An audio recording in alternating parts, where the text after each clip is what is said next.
assume. Yasmin. Parei. Bom dia. Deixa eu começar a gravar, vamos ver. Gravando. Yasmin. Bom dia. Essa é a iniciativa de seminários internos do PPH-UF. Bom, a equipe de eventos está muito feliz pela presença de todos e que seja um bom debate. Obrigada. Ótimo, Yasmin, obrigado. Então, vamos declarar aqui abertos, né, os seminários internos PPH-UF, a primeira semana, abrindo então com o Marco Milazzo, nosso doutorando, com o tema Influência da vegetação na temperatura e umidade do ar dos centros urbanos. Então, Marco, tens a palavra, por favor.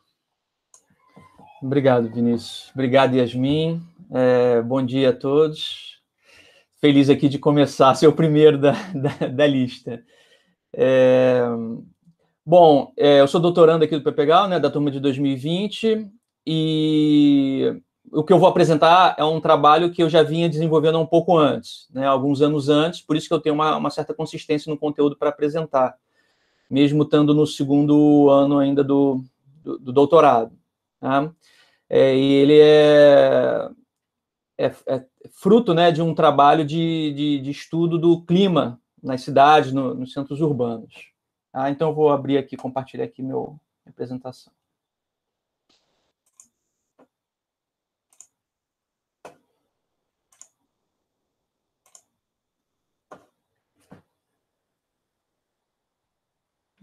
Tá dando para ver? Eu aqui não só vou ver, não vejo mais vocês, mas tudo bem. Então, como o professor Vinícius falou, meu título provisório da minha tese é a análise da influência da vegetação na qualidade higrotérmica dos espaços externos na cidade do Rio de Janeiro. Né? Na qualidade higrotérmica, subentende-se que é a qualidade da temperatura e da umidade do ar, né, dos espaços externos na cidade do Rio de Janeiro.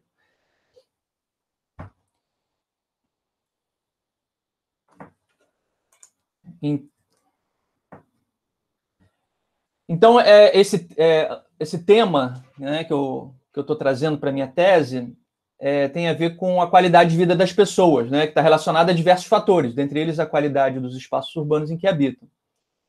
E algumas das características que determinam a qualidade desses espaços está relacionado com o conforto higrotérmico. O crescimento e adensamento desordenado, os desmatamentos, a diminuição das áreas verdes permeáveis, o uso de materiais construtivos inadequados são os principais fatores que alteram a umidade e a temperatura do ar nas grandes cidades. E dentre desses fatores, a presença de árvores e de vegetação de uma maneira geral, na maioria dos casos é benéfica, mas, em compensação, exige grandes áreas livres, exige muita manutenção, tem um alto custo de implantação, e, além disso, para que as árvores alcancem o tamanho necessário para trazer algum benefício, demora algum tempo. Né? E a cidade do Rio de Janeiro é considerada uma cidade com bastante vegetação. Né? Tem muitas árvores, praças, parques, mas, mesmo assim, a gente encontra pontos na cidade, vários pontos na cidade, com o efeito chamado ilhas de calor. Né? E tem muitos bairros na cidade que não possuem mais áreas livres para a implantação de novas áreas arborizadas, né? Além de toda a dificuldade que eu já citei anteriormente. Então, esse meu trabalho, na verdade, o meu estudo da vegetação e a influência da vegetação na arquitetura, eu trabalho com isso desde quando eu fiz o mestrado, em 2006, 2008.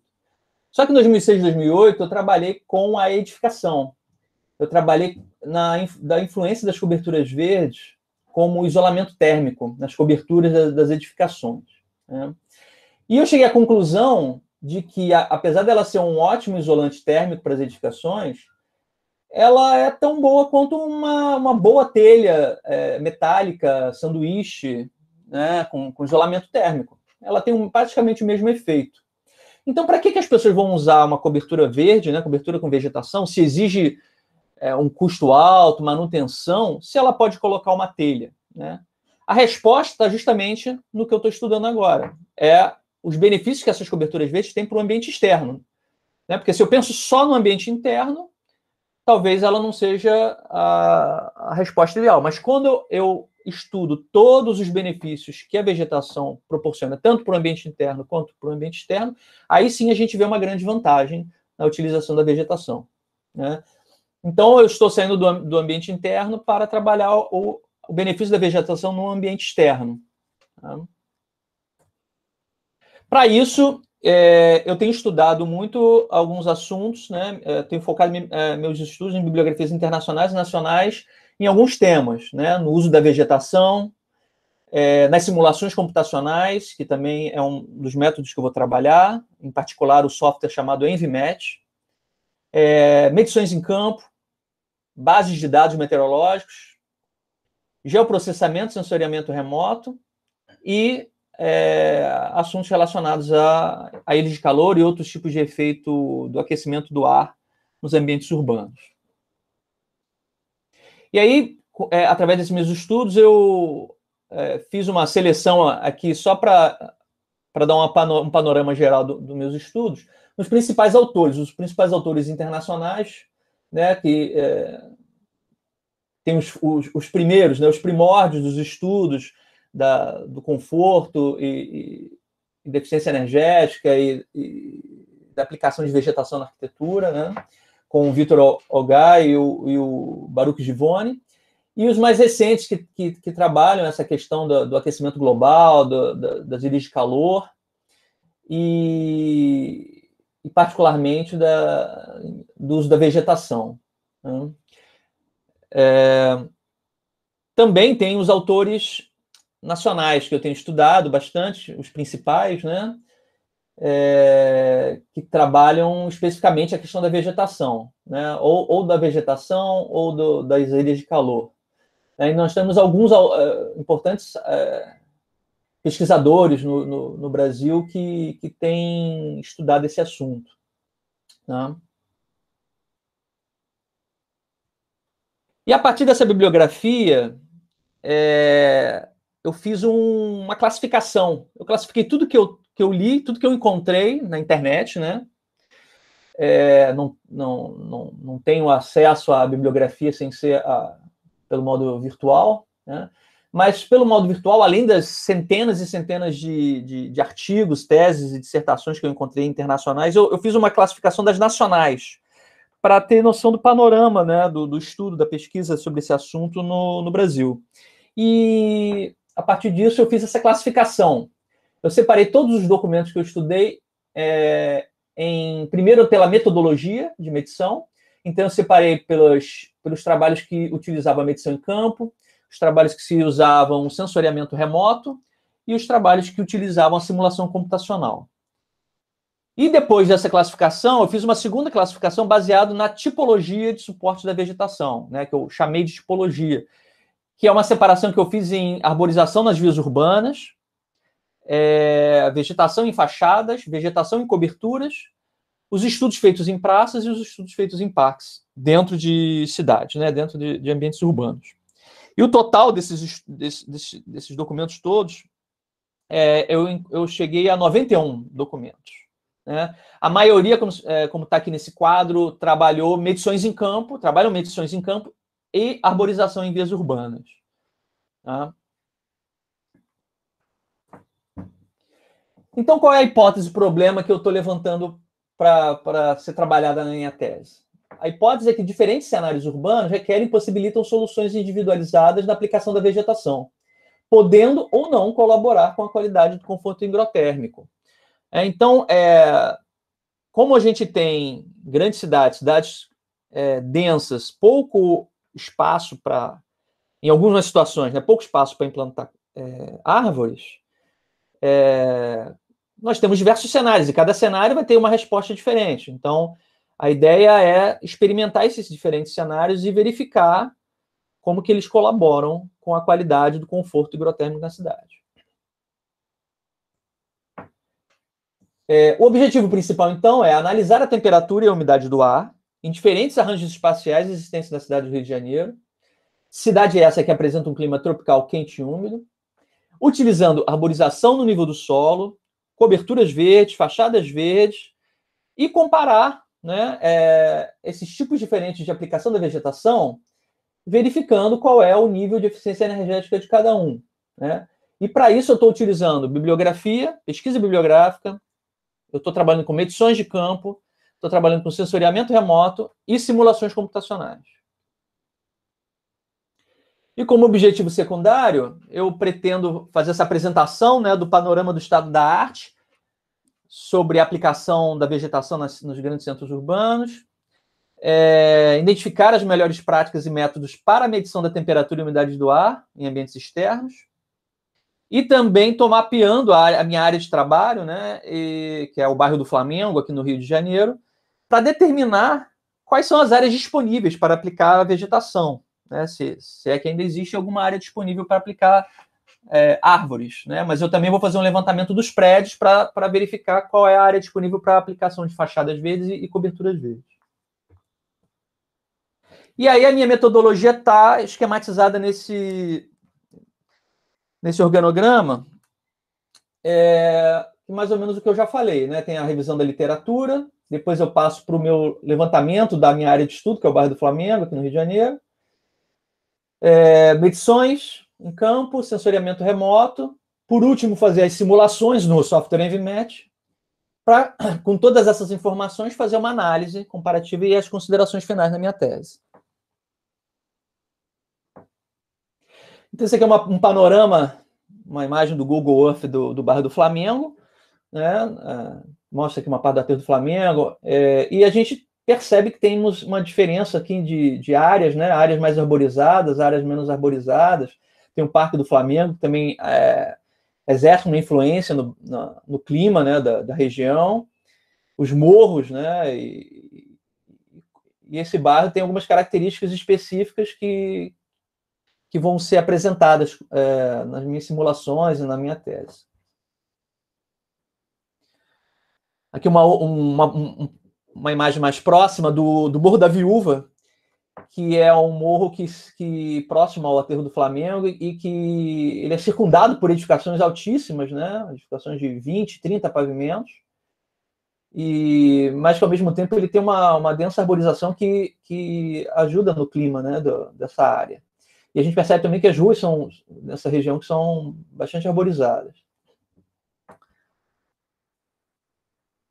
Então, esse é o meu caso de estudo, né, que é uma planta baixa do Google Earth também, para mostrar um pouco melhor a área do Flamengo que eu estou trabalhando. Não dá para trabalhar o bairro todo, né, então eu selecionei um trecho em que eu vou estudar com mais detalhe, né.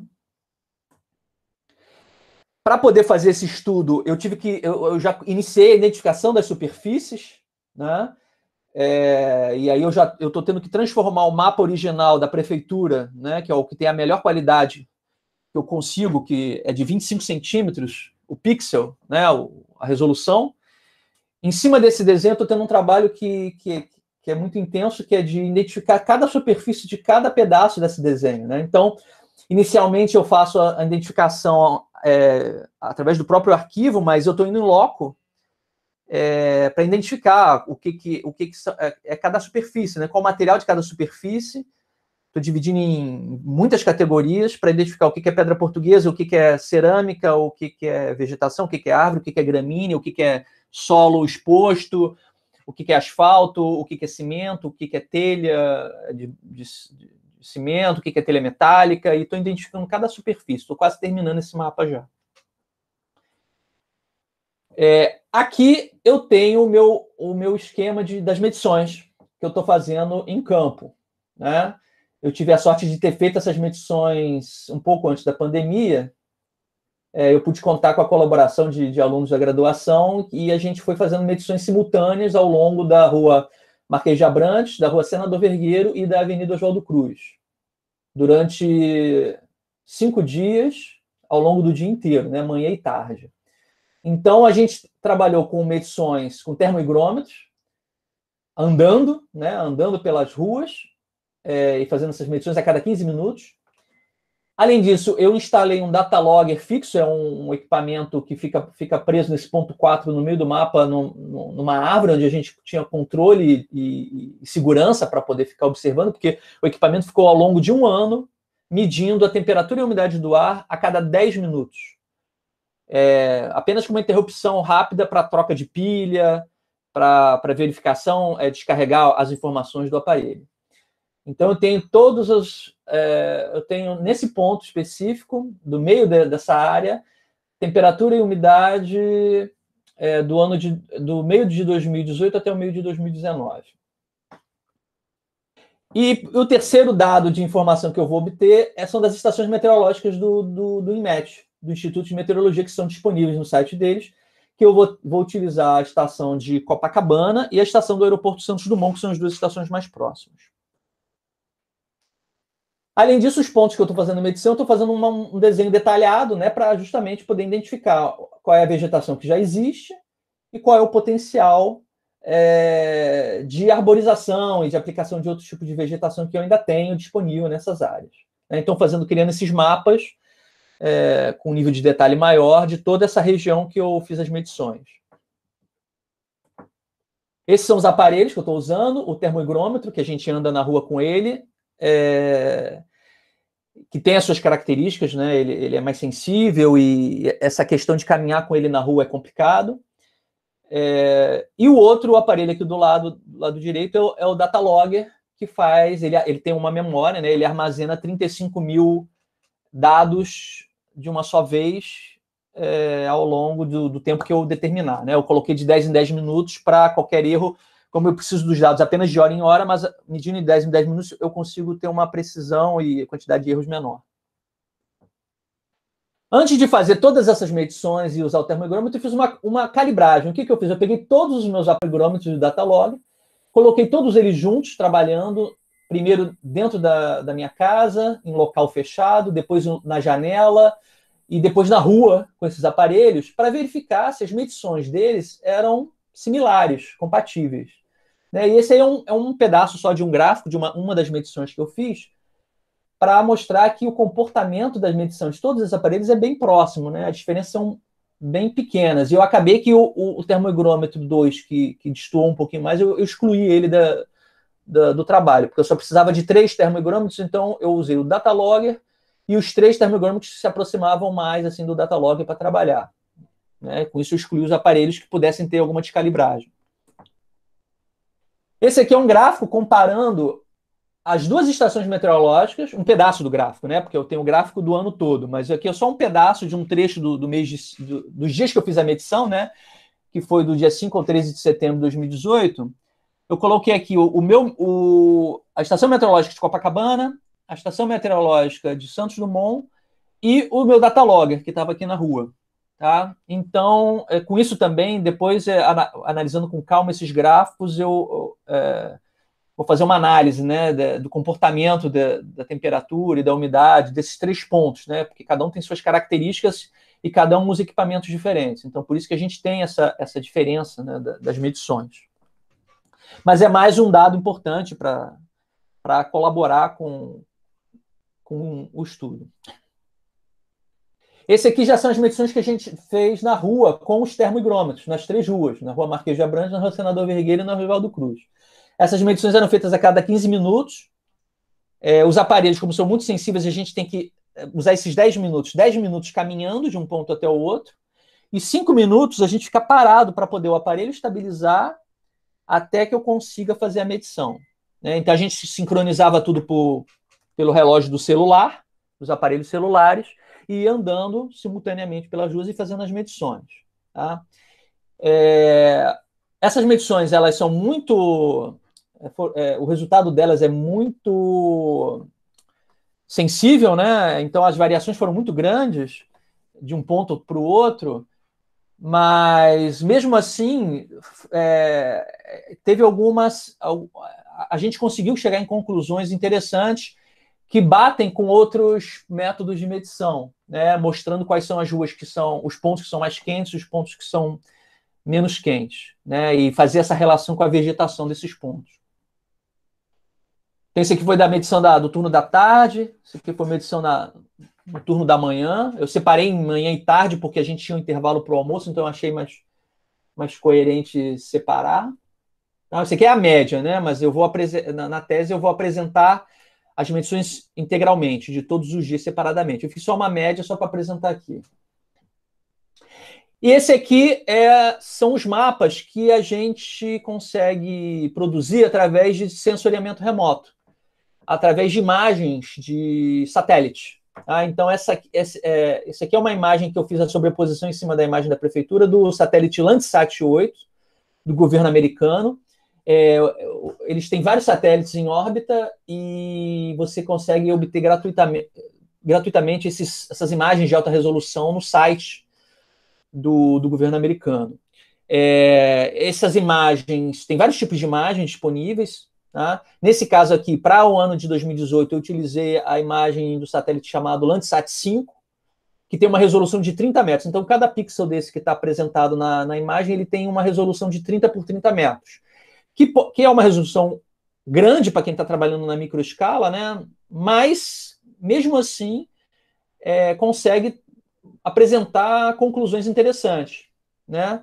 Os pontos em vermelho são os pontos mais quentes, e esses quadrados em vermelho são os locais onde eu fiz as medições. Então, a gente consegue compatibilizar os dados de medições feitos na Rua com essas imagens tiradas de satélite. A ideia essa aqui é uma imagem da média de todas as imagens do ano de 2018, porque o satélite ele dá a volta na Terra, né, e vai tirando fotos. Então, de tempos em tempos, a gente tem uma foto de cada local da Terra. E aí, eu posso trabalhar tanto com essas fotos imediatas, como posso trabalhar com as médias anuais, né? Depende muito do objetivo da pesquisa. Então, a gente verifica que nas áreas arborizadas está mais azul, com temperaturas mais baixas, e nas áreas mais urbanizadas, com menos vegetação, a gente tem a temperatura mais alta. E esse aqui é uma etapa que eu ainda não comecei, que é a trabalhar com a simulação de computador no EnVMAT. Então, esse aqui é um fluxograma das simulações que eu pretendo fazer no software. Ou seja, depois de toda a análise inicial da pesquisa e do estudo, o último passo é criar os cenários, os diferentes cenários, ou seja, a realidade existente aumentando a quantidade de árvores na rua, a realidade existente colocando fachadas verdes, a realidade existente colocando coberturas verdes, e fazer diferentes simulações, o máximo de simulações que eu puder com essas variações, criar esses mapas, né, esses desenhos do que foi feito, e comparar uma opção com a outra. E também fazer variações, né, colocar mais, às vezes, talvez até botar todos os tipos ao mesmo tempo, e fazendo essa comparação para chegar, poder entender os resultados e chegar a alguma conclusão. Então, essas seriam as minhas próximas etapas, que seria projetar e desenhar esses cenários, né, que eu ainda não comecei. Eu vou comprar o software ainda, que ele é pago, o EnVMAT, eu vou ter direito a usar ele por 1 ano, a versão estudante, e aí esse 1 ano eu vou tentar fazer o máximo de simulações que eu puder. Outras modelagens, outros desenvolvimento de outros desenhos e outros materiais para colocar na tese, né? Fazer simulações e fazer a análise dos resultados e a redação final da tese. Bom, então, era isso que eu queria apresentar. Acho que consegui ficar dentro do tempo para a gente poder depois discutir. Quem quiser falar alguma coisa. Obrigado, gente. Oi, Marco. Ficasse super dentro do 30 tempo. minutos. Então, primeiro, palmas. E parabéns pela pesquisa. Então, deixa eu colocar questões aqui sobre... Convidar todos, então, a colocar questões. Um primeiro comentário para dar início aqui, né, e quebrar o gelo e todo mundo ficar à vontade, porque tem que ser um bate-papo, né? Esses seminários semanais de pesquisa, eles são muito importantes na vida criativa de um programa de pesquisa, né? E os melhores centros de pesquisa e programas de pós-graduação do mundo fazem isso. E não é por acaso que fazem isso, né? Então, eu estava pensando aqui, enquanto o Marco iniciava a apresentação, eu estava pensando, poxa, que coisa legal conhecer o trabalho do Marco, conhecer a pesquisa, uma pesquisa nova, em andamento, com potencial de contribuição, o quanto isso é vital. e quanto isso é bacana, né? É estimulante, assim. Então, eu queria quebrar o gelo aqui comentando o seguinte. Nós temos alguns colegas aqui dentro do programa, nós temos uma linha de pesquisa voltada para essa questão de desempenho, né? De desempenho ambiental, térmico, enfim, de complexos urbanos, de morfologias também, né? Ou seja, de forma urbana e assim por diante. Então, nós temos uma tradição nisso, né? A professora Luíse,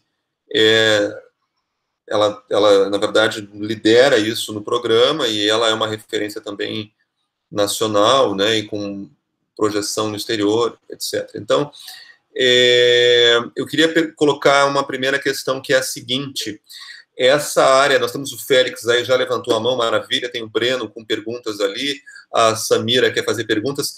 Deixa eu pedir, então, para a gente registrar essa sequência. Yasmin, me ajuda aí a registrar os inscritos? Aí a gente segue um fluxo. Claro.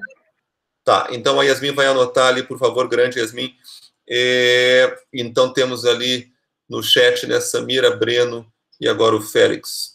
Então, assim, colocando a minha questão, então o Marco nos traz a construção de um método de análise espacial, né? De análise espacial, que olha para a realidade urbana, olha para a realidade desse contexto em particular que ele analisa, via ferramentas e via recursos de representação, né? Quer dizer, o Marco nos mostrou ali belos mapas, análises incluindo medições e uma forma de aplicar medidas e reconhecer, vamos dizer assim, tentar capturar a distribuição, né, do fenômeno, por exemplo, a questão da distribuição de variação térmica, se eu entendi direito, e aí envolve representação, envolve, por exemplo, uma representação em pixels, né, que são uma tradução de uma imagem que, por sua vez, também é uma representação da realidade aí fora. E nós temos essa área de representação e de análise, então, a partir de imagens, vem passando por uma revolução nas últimas décadas, aí nos últimos anos, sobretudo. E as pessoas estão fazendo chover. Assim, eu fiquei um tempo no exterior e tive contato assim que me deixou até chocado em relação ao número de recursos usados, por exemplo, downloads automatizados de imagens do Google Maps, rodando análise de imagens, então, automatizadas, que aí, quer dizer, torna possível a análise de centenas de áreas e, sei lá, dezenas ou até centenas de cidades. Então, ou seja, usando algoritmos, né, que vão rastreando as imagens, tentando aplicar medidas, capturando padrões e tal, então gerando assim um volume de estudos brutal, na escala de centenas de cidades, às vezes até milhares. Me vem à mente alguns estudos do grupo do César Hidalgo, que estava no MIT, agora está na França, enfim, olhando para imagens de Google Maps e também de Google Street View. Enfim, Marco, agora coloquei o contexto de maneira mais lenta aqui, eu peço desculpas pelo tempo, agora a gente tem mais perguntas, pode agilizar, mas Marco, como é que está esse fronte de automatização aí na tua pesquisa? Está considerando isso? Quer dizer, as pessoas estão olhando para recursos como inteligência artificial, machine learning e coisas sofisticadas assim. Como é que está a tua leitura disso aí? Principalmente no mapa, aquele mapa de sensoriamento remoto, isso está acontecendo bastante, né, Vinícius? Porque são dados muito pesados e uma quantidade muito grande. Então, tem muita gente desenvolvendo recursos para que isso seja mais automatizado. Ao longo da minha pesquisa, foi criado, eu não sei, foi mais ou menos no ano passado, a empresa que faz o ArcGIS, né, a empresa que produz o ArcGIS, criou um site que ela já baixa automaticamente as imagens do satélite, já analisa a imagem do satélite, já traduz aquilo, já faz cálculos e te apresentam outros mapas possíveis em cima daquilo. Tudo de graça e tudo automático pelo site da empresa, né? É SRI, eu acho, que é a empresa que faz o ArcGIS. Então, o próprio site da Prefeitura do Rio, né, já apresenta essas imagens do Landsat. Se você entrar lá no GEO, né, naquele portal de informações geográficas do Rio, aqui, pelo menos aqui do Rio, já tem todas essas mapas térmicos, né, para mostrar onde é que tem ilhas de calor no Rio de Janeiro.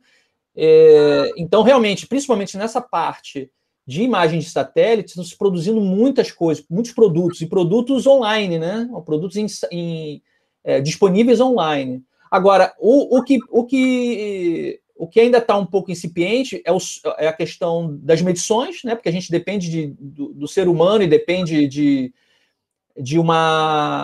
você andar com o aparelho na rua e de fazer medições, e isso ainda é um pouco complicado, né?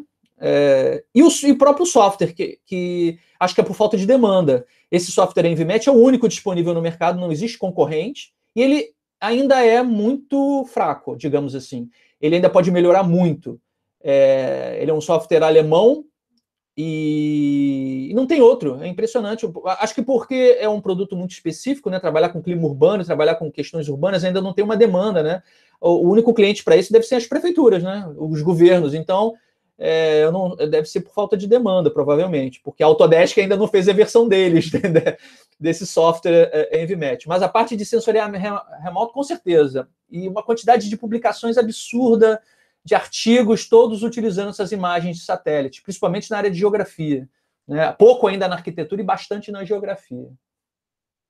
Então, sabe, a minha visão, o meu interesse e um sonho, vamos dizer assim, que eu tenho para o nosso programa é que nós possamos oferecer a todos aqui disciplinas focadas em coisas como machine learning, algoritmos, quer dizer, como a gente faz uma análise como essa, como constrói um algoritmo para conseguir fazer análises como essa, enfim, tá? Yasmin, como é que estamos aí? Samira, o Breno, Félix e a professora Luiz. Então vamos fazer blocos de 3 perguntas, por favor, e aí o Marco anota, né? E aí responde em bloco para a gente ganhar agilidade caso outras perguntas emitam. Samira, por favor. Samira. Bom dia, parabéns, Marco, pela clareza da sua pesquisa.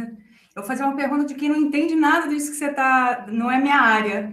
Eu fiquei me perguntando, eu queria saber sobre o seu critério de adoção do recorte físico, recorte mesmo da área do Flamengo, porque o parque do Flamengo, ele é um elemento, me parece assim, ele é o definidor, né? Eu queria saber se ele foi mesmo o definidor, porque ele cria um elemento, uma área muito distinta na cidade, né? Próxima pergunta, Breno. Oi, Marco, parabéns pela sua apresentação, muito legal mesmo. Eu queria, primeiro, assim, falar uma coisa que de repente pode te ajudar. Eu fiz um mestrado em ecologia e eu usava uma coisa, um método de análise da floresta no campo mesmo, que eu anotava uma série de indicadores sobre a floresta, falava, olha, eu tenho esses tipos funcionais de plantas aqui nessa área. E depois, o estágio que eu fiz lá na Austrália com o Andy Gillison lá, ele pegava esses dados e jogava num programa que é open source, que é o Maxent.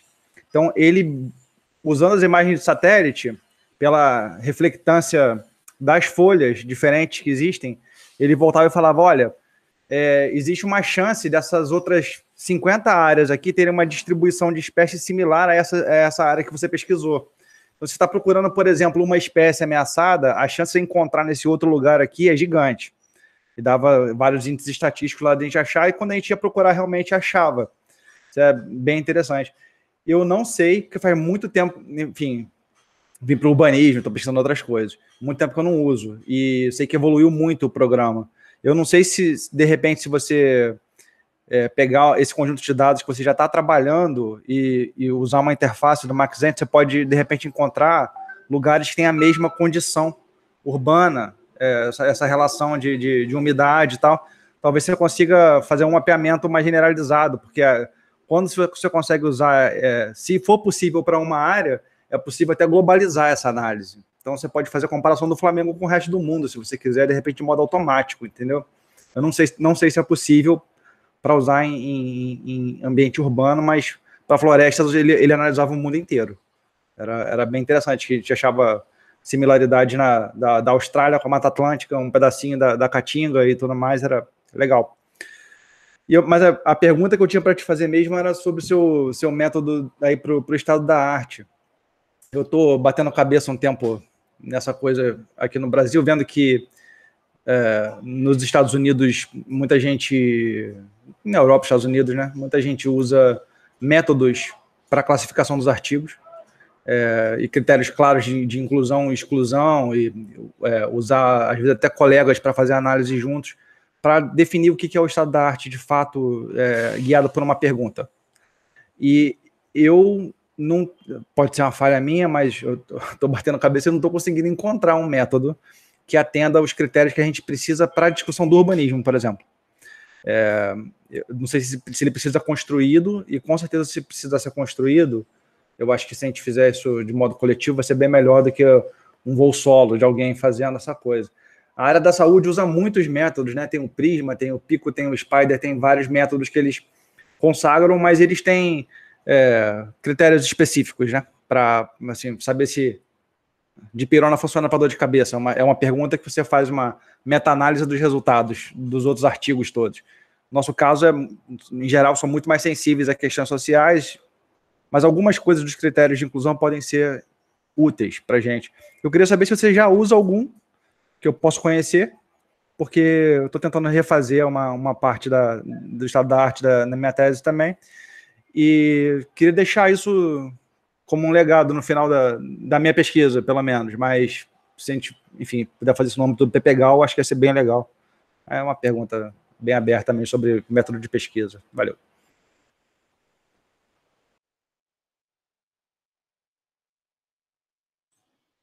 Ok, então, Félix.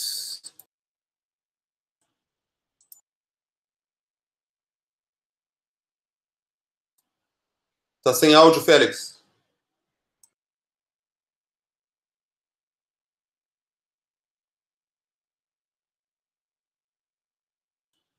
Ainda sem áudio. Talvez tenha que tirar o teu plug. Agora sim. Tirei. Eu queria parabenizar o Marco. Ele foi meu aluno, né, período passado, muito comprometido. E eu, com termal, eu sou meio medroso, né? E quando eu comecei aí no PPGAU, veio o Carlos para fazer sobre utilizar, né, algumas imagens termais, mas ele acabou não usando.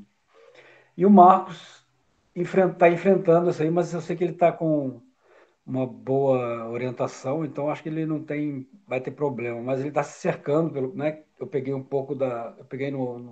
10º minuto a apresentação dele, mas eu vi que ele está se cercando de muitos cuidados aí na preparação da tese. Então é só deixar isso registrado. O que eu posso falar com ele é o EnviMat tem uma versão gratuita, acho que você podia ir treinando nessa versão gratuita, porque como ela tem um ano, como você falou, às vezes você chega no final e fica meio atolado e vai ter que comprar outro ano. Acho que você poderia já ir treinando. Tem o Carlos Buch que pode te dar uma ajuda, né? Que ele usou esse EnviMat, sofreu bastante, sofreu muito. É bom você ter um no-break em casa para salvar. Ou, né, que você puder. Porque se você estiver no meio da rodada do modelo lá do EnviMat e acabar a luz, eu acho que você vai perder todo o que ele já rodou. Então, vai se preparando aí para alguns... né? A gente acha que vai ficar pronto em 3 dias e acaba que não, vai ficar em 7, 8, porque sempre acontece esses problemas. Mas é isso, eu acho que você está bem cercado né, e com orientação Então, deixar meu abraço para você aí, parabéns. Qualquer coisa eu estou aqui, se precisar, mas acho que, né, você está bem conduzido. Obrigado. Marco, fica à vontade. Obrigado a todos. Obrigado, Félix. Bom, Samira, o meu recorte, na verdade, o que acontece? Por que eu escolhi o Flamengo, né? Porque eu moro no Flamengo. E é a facilidade que eu tenho de instalar os equipamentos e ter segurança. Infelizmente, esse é o principal motivo hoje, a maior dificuldade hoje do trabalho é você estar na rua, né? Andar com equipamento na rua. É complicado. Então, tentaram roubar o meu data logger na porta da minha casa, assim, né? E o meu porteiro conseguiu salvar o equipamento. Era de madrugada e o cara tentou, subiu na árvore, o aparelho é desse tamaninho, assim, pequeno, e o cara viu na árvore, subiu na árvore para pegar o aparelho, e o meu porteiro foi lá e salvou, senão eu tinha perdido tudo, sabe?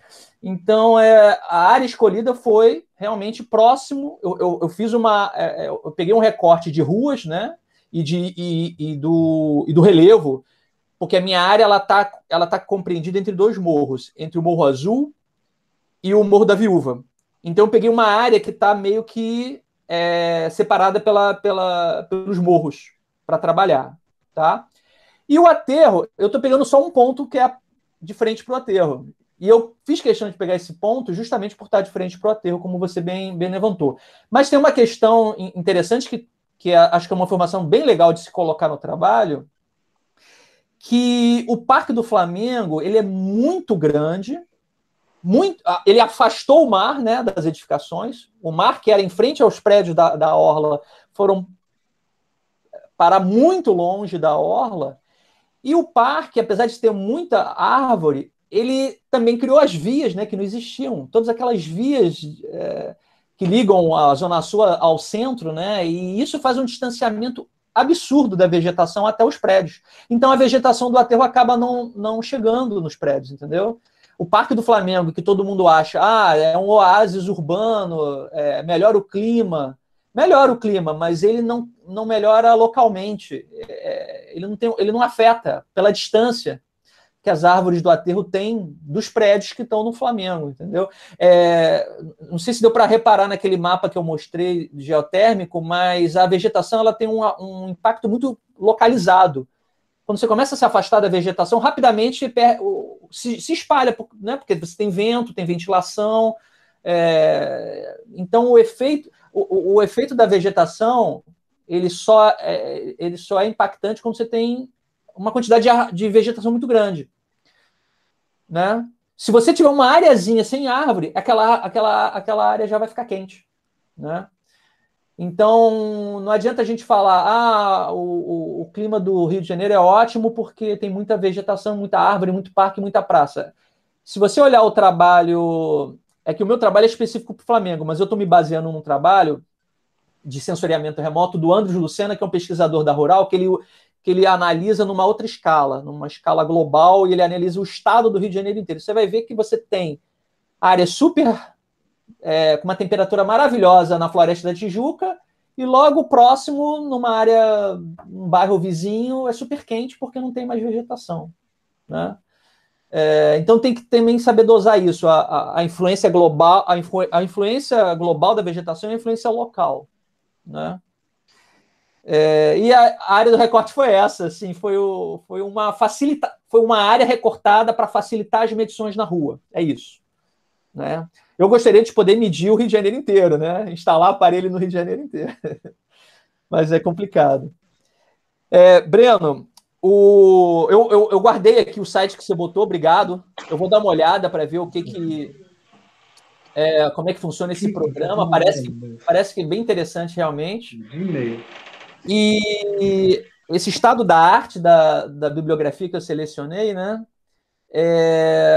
Foi baseado. Primeiro que essa classificação foi baseada no que eu estou fazendo na minha tese, né? Como eu estou separando na tese os diferentes extratos vegetais, e como eu estou analisando de três maneiras diferentes, ou seja, analisando pelo sensoriamento remoto, analisando pela medição na rua e analisando com software EnviMatch, eu resolvi também ver o que eu tinha de estado da arte, né, nesses seis diferentes pontos, né? O que é o estado da arte do EnViMet, o que é o estado da arte da medição na rua, o que é o estado da arte do sensoriamento remoto, o que é o estado da arte em fachadas verdes, o que é o estado da arte em coberturas verdes, o que é o estado da arte em arborização. Mas tudo relacionado à temperatura do ar e umidade do ar em ambientes externos. E fui pegando o estado da arte, fui pesquisando online, né? O artigo mais antigo brasileiro que eu encontrei foi de 1999, tá? Então é de 99 até 2018. Eu ainda tenho que atualizar para 2019, 20, 21. Aquele quadro só está indo até 2018. E esse foi meu critério de classificação. Eu resolvi classificar e separar aquilo para me ajudar a entender qual é o foco de pesquisa, né? O que está sendo mais pesquisado? Só para realmente verificar que as fachadas e coberturas verdes, por exemplo, tem muito pouca coisa pesquisada no Brasil, quase nada, né? E que realmente a maioria das pessoas está trabalhando com medição na rua. Pouca gente ainda usa sensoriamento remoto e pouca gente usa a simulação em computador. Então eu quis ter um panorama de qual era o perfil dos pesquisadores também. Foi mais nesse intuito, né? Eu não estou usando nenhuma técnica, eu não fiz essa... Na verdade, eu encontrei, até consegui encontrar um artigo estrangeiro, né, não brasileiro, que fazia uma classificação assim, parecida com a que eu fiz, assim, não exatamente igual, parecida. Mas ele não fala de critério, assim, ele não fala que usou nenhum critério também, ou se baseou em alguma outra metodologia. Ele simplesmente também fez parecido comigo. Pesquisou tudo que ele podia e depois fez essa classificação, né? Então, realmente, eu não sei não sei se eu te ajudo nisso, porque realmente eu também... É até legal isso que você falou, eu até anotei aqui para dar uma pesquisada, né? Mas realmente não tem... que nem você falou da medicina, né? O cara quer saber sobre aspirina, ele vai lá e tem lá uma classificação de todo mundo que trabalha com aspirina. Foi mais ou menos dessa mesma forma que eu trabalhei, né? Se você me permite uma parte, a questão é que tem coisas muito interessantes nos métodos que eles usam para incluir ou excluir os artigos que vão ser usados. E quando você guia a busca de artigos, pelo que eu estou entendendo dos métodos, por uma pergunta, isso aumenta a umidade do ar, ou não, e o que a literatura fala sobre isso especificamente, usando os critérios que você está usando, ajuda também você a construir artigos de revisão com um método. Você fala, vou usar esse método para construir um artigo de revisão sobre esse assunto aqui, coisa que, em geral, é deixada na nossa área para as pessoas que são muito experientes, muito antigas no campo. Mas o que está me parecendo é que essa é uma tradição nossa, mas que pode ser rompida se a gente tiver um método que permita quem está pesquisando a área de fato possa se aproximar dos artigos de uma maneira metódica e ler guiado pela pergunta base, entende? Então, eu não sei se é uma tradição que vale a pena a gente romper para melhorar a nossa qualidade de análise do que já foi feito antes e definir que o estado da arte é aquele de uma maneira que pode ser rastreável. A coisa mais legal desses métodos, que me parece, é poder ser rastreável. Você usar aquela metodologia naquela base de dados, você vai ter aquele mesmo resultado de artigos que chegam a você, e aí você... Enfim, eu tô muito afim de tentar montar uma coisa que sirva para a gente, de modo colaborativo. Quem tiver afim, então aí, é isso. Uma coisa que eu fiz que eu achei bem interessante é que eu pegava um autor, né, um artigo, por exemplo, pegava um artigo e eu fiz tipo um fluxograma. Eu fiz um fluxograma. Eu peguei uma bolinha lá, botei o nome do autor e o nome do artigo. Uhum. Aí eu ia na bibliografia dele e via todo mundo que ele pesquisou. E aí eu seguia a bibliografia dele e ia fazendo fluxograma de quem seguiu quem. Uhum. Criei uma árvore. Aí você achou os mais influentes. Exatamente. Eu fiz uma árvore e a árvore fechou. Muito legal. Muito legal isso, porque você vê que teve um ciclo, né, de quem pegou quem e foi voltando. Lógico, quem vem depois pega o que veio antes. Quem veio antes não ia pro da frente, mas é interessante como se criou essa... Eu criei uma árvore mesmo de fluxograma. Achou o campo, né? Eu fiz isso só para me ajudar a agilizar o meu trabalho, né? E acabou ficando um resultado até interessante. Não, muito legal. A tabela achei que já estava usando o método, entendeu? Por isso que eu te perguntei. Achei muito legal. E realmente os métodos falam para fazer isso que você fez. Com palavra-chave e com a bibliografia. Com a palavra-chave também. Com a palavra-chave. Não, eu não fiz com palavra-chave, eu fiz com título. Mas tudo bem, se quiser depois a gente conversa aí. Ótimo, legal, valeu, Breno. Parabéns. Legal esse microfone do Breno. Vamos encerrar, então, a nossa sessão com a questão da professora Luíse. Bom, eu não é exatamente uma questão, não. Eu gostei muito da apresentação que o Marco fez, ele já tinha feito para mim também, e eu gostei das perguntas aqui, e esse bate-papo eu acho que é sempre bem produtivo, né? Então, no nosso grupo de pesquisa do Laboratório de Conservação de Energia e Conforto Ambiental, a gente tem uma pesquisa, PDPA, que trata da saúde de Niterói, é meio assim, né? Então, uma das linhas dessa pesquisa tem a ver com o clima. A gente dividiu o nosso trabalho em 3 linhas, uma tem a ver com as águas de chuva, outra com o clima da cidade, que tem a ver bem com essa ideia do Marco Antônio, que o Marco ele já vinha trabalhando nessa questão de simulação, e a nossa ideia era ver também a arborização, as fachadas e coberturas verdes, não. A gente não... Intuitivamente, né, a gente tinha selecionado a pavimentação das vias, e não foi tão intuitivo, não. Tem um artigo que pesa muito nessa escolha, que é do Art Rosenfeld, o Akbari, um pessoal da Califórnia. Eles tinham feito, a partir das simulações térmicas, umas correlações com a saúde das pessoas, em que eles viam que, se cuidasse da parte térmica, as pessoas iriam ficar menos doentes. Então, na questão de política pública de uma cidade, você investir em arborização e você acaba economizando lá na Secretaria de Saúde. Eu achei isso daí demais, né? Porque tinha relações também com a questão de você consumir menos energia, de você ter o ar menos poluído, eram várias correlações, né? Mas essa da saúde eu achei bacana nesse artigo. Eu também estou aí embrenhada nesse tema, é um tema complicado.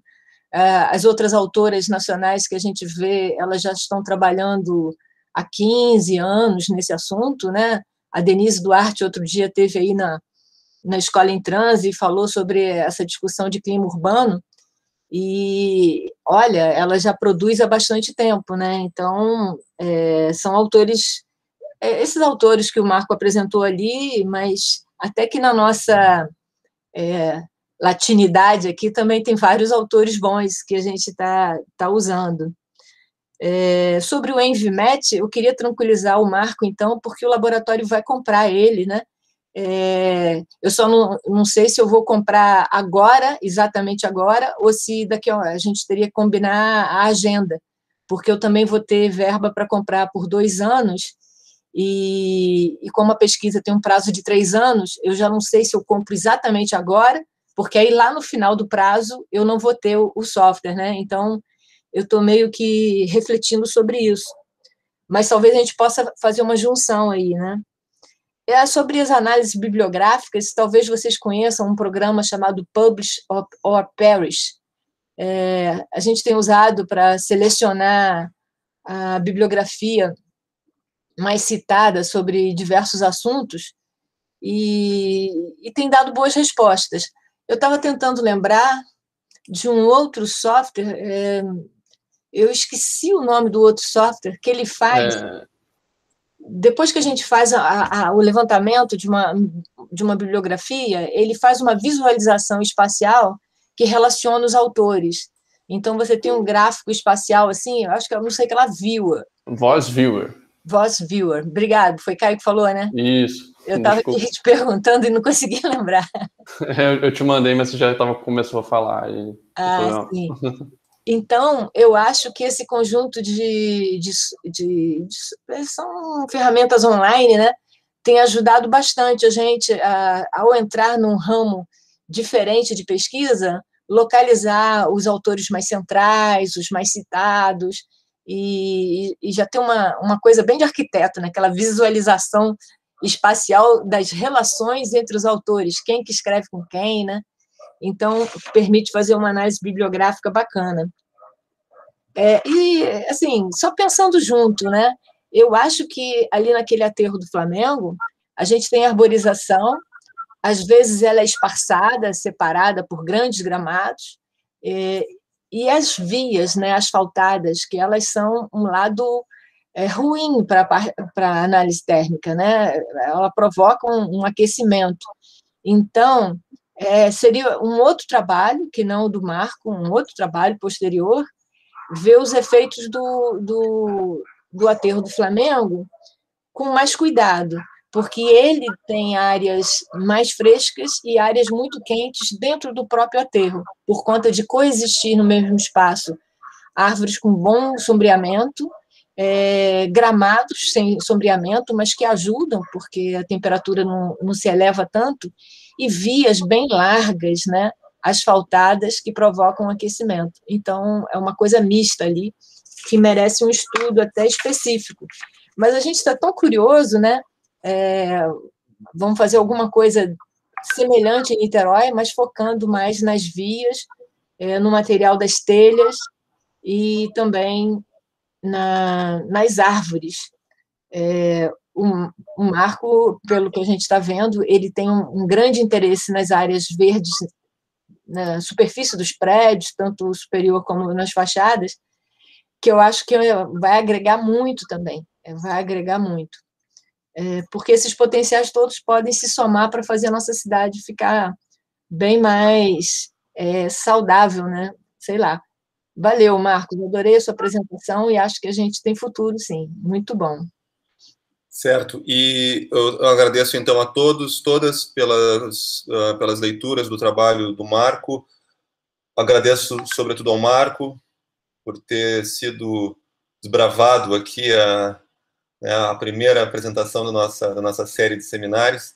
É muito legal, fiquei assim muito animado de ver, conhecer mais o trabalho do Marco e a gente ter esse fórum, né? Esse fórum necessário, assim, de discussão, faz muita diferença, né? Comunicação faz muita diferença na vida de uma instituição, na vida de um grupo, né? De um grupo de pesquisadores, como é o nosso caso, de um coletivo, como é o nosso caso. Então, deixa eu só compartilhar com vocês rapidamente aqui a agenda das próximas apresentações e convidar aquelas que ainda não fizeram a sua inscrição, que, por favor, o façam. Deixa eu localizar aqui onde está. Só um pouquinho, vou ter que usar um outro recurso de compartilhar a tela inteira. Ok, vai funcionar. Compartilhando. Vocês estão vendo agora aí a nossa agenda de apresentações nos seminários. Então, nós temos na semana que vem Vandilson de Almeida Júnior, Tempos e Escalas, a interface de projetos urbanos com a cidade consolidada. O Vandilson é um egresso, ele teve essa dissertação premiada em instâncias. Teremos depois a professora Lúcia Capanema Alvarez, professora Heloísa de Araújo, eu, que vos falo aqui, orientando a Yasmin Couto, e assim por diante. Vejam que ainda tem espaços aqui na agenda, tá? Então, eu quero convidar todo mundo a fazer a inscrição. Vamos colocar o link ali, né? Deixa eu colocar. Yasmin, consegue colocar o link para a gente? Por favor. Sim. Tá, então é isso, gente. 12h38, a nossa sessão precisa encerrar. É importante manter esse rigor do tempo para não atrapalhar as agendas, né? E manter o interesse semana que vem. Tá bem? Então, se alguém quer colocar mais alguma questão, a gente pode colocar e aí, então, partir para as despedidas. Aqui está o link que a Yasmin colocou. É isso, caras. Se quiserem abrir as câmeras. É isso, né? Então, abraços aí. A Luísa já está se despedindo também. Palmas aí também. Tchau, tchau. Obrigado. Tudo Valeu, bom. gente. Caio, Muito bom, Érica, obrigado. Júlia Cantarino, Félix, Luiz, Yasmin Machado, que organizou o evento, Raquel, Igor, Caio, deixa eu ver, aqui tem mais, deixa eu ver, Caroline, Tayane, Lúcia, Breno, excelente, tá? professor Leonardo Mesentier também veio prestigiar. Muito bom. Muito obrigado a todos e todas, então, e até semana que vem.